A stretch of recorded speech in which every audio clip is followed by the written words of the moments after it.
Next up is Dave Kavanagh. I was browsing through his presentation earlier and I was very interested to see that it was called Lost in Translation, which reminded me that the first time I met Dave, which I will admit was while networking at the end of an evening on the circuit, I thought it was challenging me to a game of Scrabble.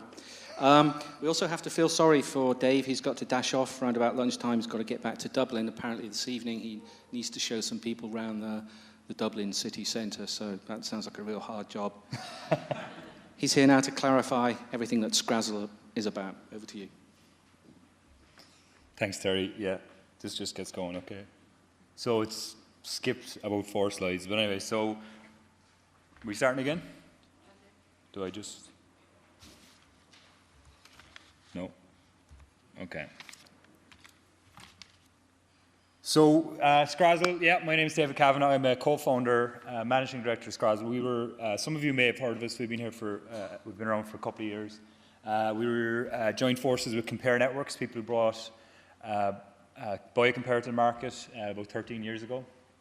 What we do is we aggregate stuff that scientists use, primarily life science and medics. So the materials that are used for experiments. I want to talk a little bit about what we do as a business throughout the presentation, but mainly I want to focus on something that's quite topical and has already been mentioned a number of times today, and that's the reproducibility crisis. Thomas put up this slide earlier on.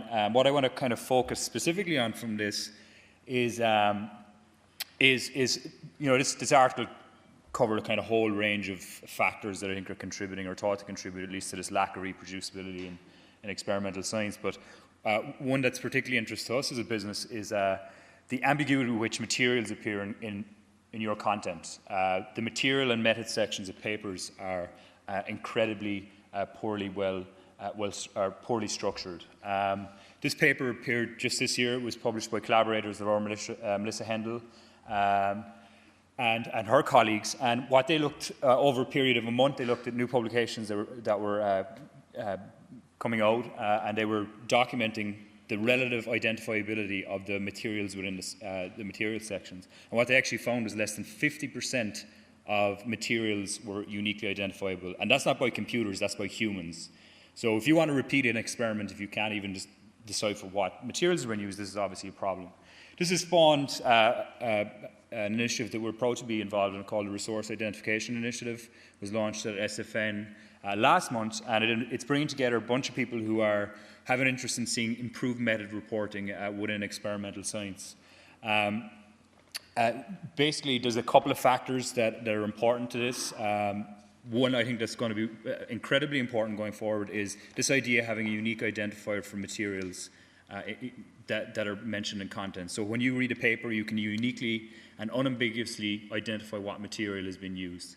The Antibody Registry is already in place, and we're propagating that information on Scrazzle and on Biocompare. Also raising awareness amongst editors how important this is.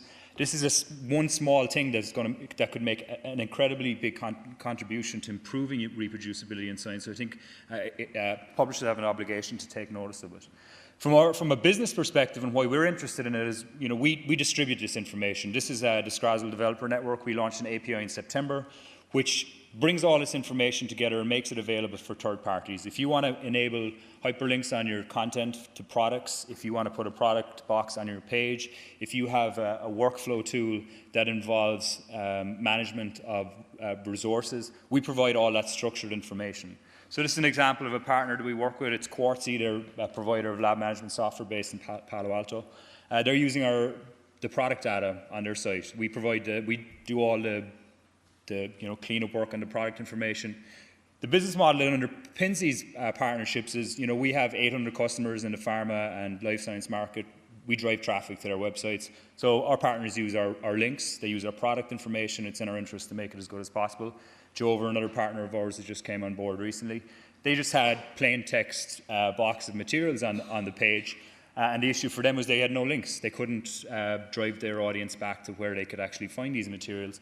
So we took their data and we replaced it with our API data. The links now point back to where you can get the materials. We also take that information, we analyze the content. So we index the content that you guys produce, the method section specifically, and we make it possible to do, if you're looking for product search, If you're in that mode, now we can point back to where those products have been used. So we're supporting the product discovery process. This is an example of what we call a citation feed. It sits on Biocompare and it can sit on vendor sites. So a vendor will plug this JavaScript onto their page, and it makes your content more discoverable, but in a very focused way.